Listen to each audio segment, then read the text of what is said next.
Bonjour, bienvenue à Vie et Miséricorde, c'est Ursule. On est le 4 juillet 2026. Alors, je viens parler d'un prophète non reçu. Amen. Alors, notre texte se trouve dans Luc 4, le verset 17. C'est dit, et on lui remit un livre du prophète Ésaïe.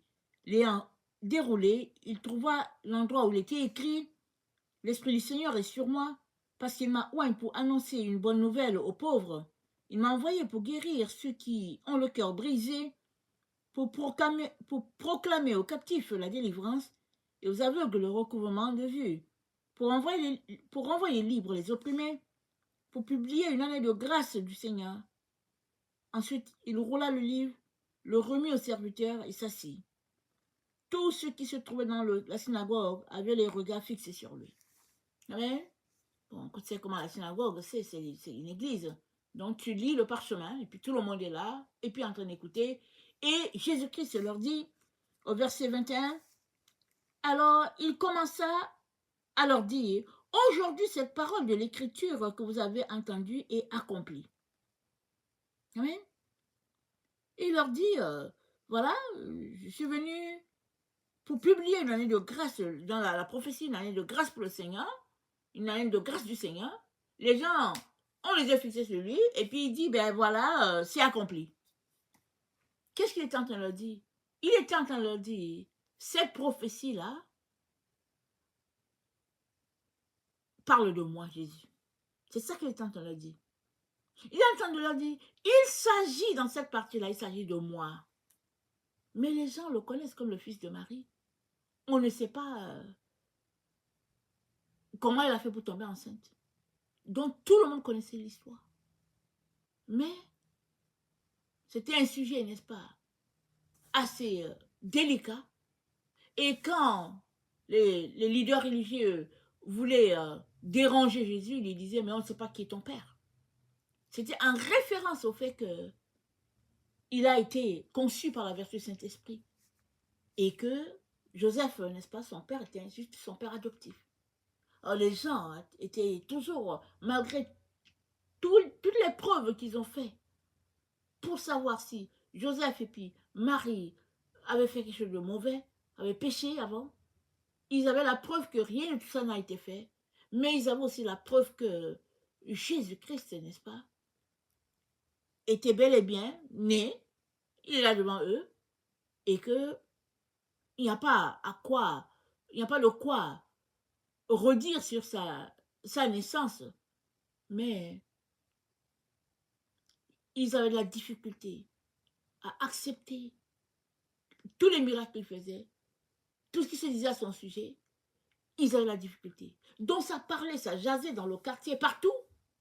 Et Jésus-Christ vient, c'était l'heure pour lui de commencer. Quel âge avait-il? 33 ans? Est-ce qu'il avait 30? On ne sait pas. Mais avant de commencer, quand le moment est venu, il vient, il déroule le livre, le parchemin, il lit et puis il dit, c'est moi. Alors vous pouvez imaginer le silence dans la salle. Vous pouvez imaginer les méchants, les jaloux qui vont commencer à dire, ok, il pense quoi? Il se prend pour qui? Et Jésus-Christ se met à les enseigner. Et il leur dit, je suis venu te donner une bonne nouvelle. Alors, je suis là pour guérir, pour libérer les captifs, pour délivrer pour libérer de toute maladie, pour renvoyer les opprimés. Je suis là, n'est-ce pas, pour une année de grâce. C'est pourquoi je suis là. Donc, il cite ce qu'il est venu faire. Et les gens sont sous le choc. Et Jésus-Christ leur dit, l'année de grâce, c'est une personne, et c'est la personne de Jésus. Il ne l'a pas, c'est pas expliqué comme ça, ouvertement. Mais le sens de ça, c'est que l'année de grâce, c'est une personne, et cette personne, c'est Jésus. Rappelons-nous, l'ange a dit à Marie, une grâce t'a été faite. Et la grâce qui a été faite à Marie, c'est que elle est devenue la mère du sauveur de l'humanité. Elle est devenue la mère du sauveur de l'humanité. Le Seigneur a voulu, ou bien notre Dieu a voulu que toutes toute la terre bénéficie de cette grâce-là. Et cette année de grâce-là a commencé pendant que Jésus-Christ était sur la terre. Jusqu'à nos jours, on est toujours dans l'année de grâce. Alors on peut dire, mais c'est combien de siècles?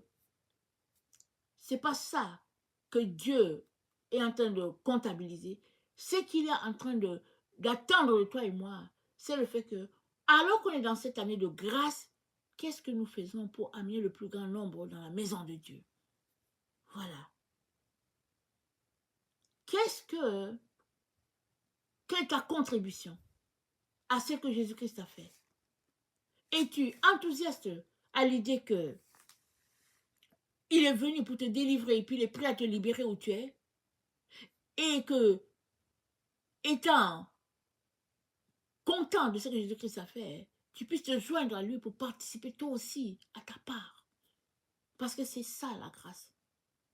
C'est le don de Dieu, mais un don aussi pour nous aider à être des dons pour d'autres personnes et des dons, n'est-ce pas, qui révèlent Dieu. Amen. Donc, dans ce cadeau, n'est-ce pas, de grâce que Jésus-Christ nous a apporté, il y a tout dedans. Il y a la délivrance des démons, il y a la délivrance de toute maladie, il y a la guérison, la restauration, il y a tous les dons spirituels, tout est dedans. Une année de grâce. L'année de grâce, n'est-ce pas, correspond à une personne. Alors, notre Seigneur est venu comme un don, et beaucoup ont pensé que, bon, ce serait dans leur temps à eux, parce que les apôtres, n'est-ce pas, ils ont marché avec Jésus, normal qu'ils étaient enthousiastes à l'idée qu'ils le reverraient encore, et puis ils nous prêchent, nous encourageant, nous disant, n'est-ce pas, préparez-vous, mais quand ils nous parlent, c'est comme si c'est demain. Bien, c'est comme si c'est maintenant que les choses sont en train de se passer, et alors il faudrait être prêt maintenant. Mais, laisse-moi te dire ceci, Dieu ne nous presse pas. Si tu n'es pas prêt, ok, il va te laisser tranquille. Mais si tu es prêt, ne procrastine pas, ne traîne pas les pattes, en négligeant ce qui doit être fait. Parce que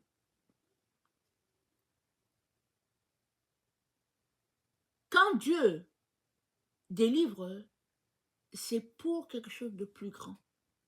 C'est pour t'aider, aller, n'est-ce pas, connaître ta destinée, mais c'est pour aussi que, à travers toi, plusieurs autres personnes puissent être bénies.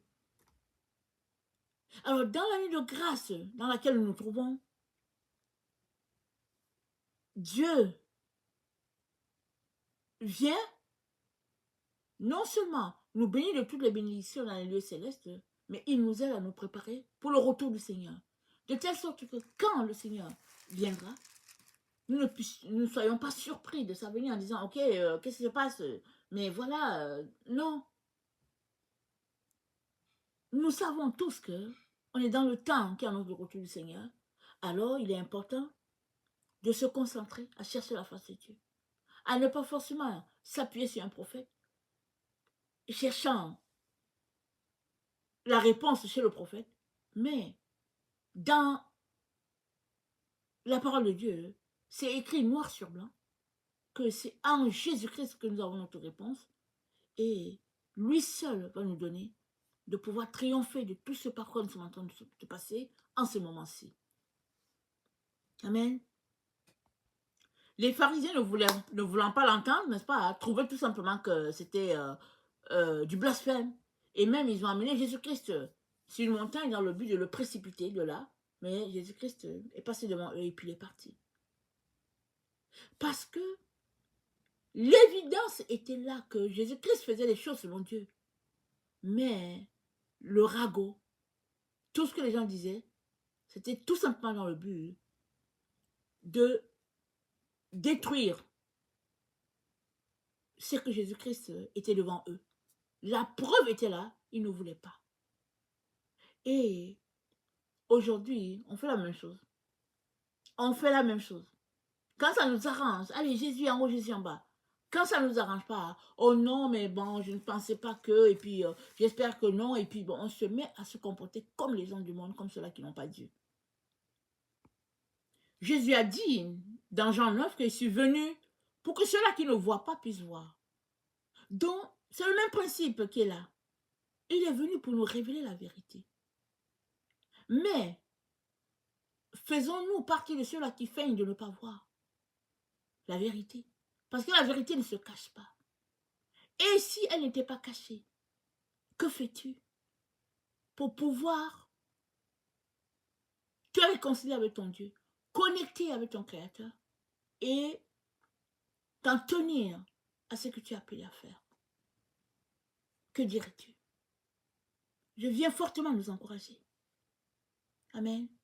À ne pas croire dans toutes ces fables-là, mais à nous concentrer pour toucher notre Dieu, afin que la grâce soit abondante en nous. Parce que la grâce nous a déjà été accordée. Mais tout dépend de qu'est-ce qu'on en fait. Alors je viens, n'est-ce pas, prier que la grâce qui abonde puisse être abondante dans nos vies et que nous marchions en nouveauté de vie à tous les jours. Amen. Que le Seigneur bénisse sa parole. Amen et alléluia.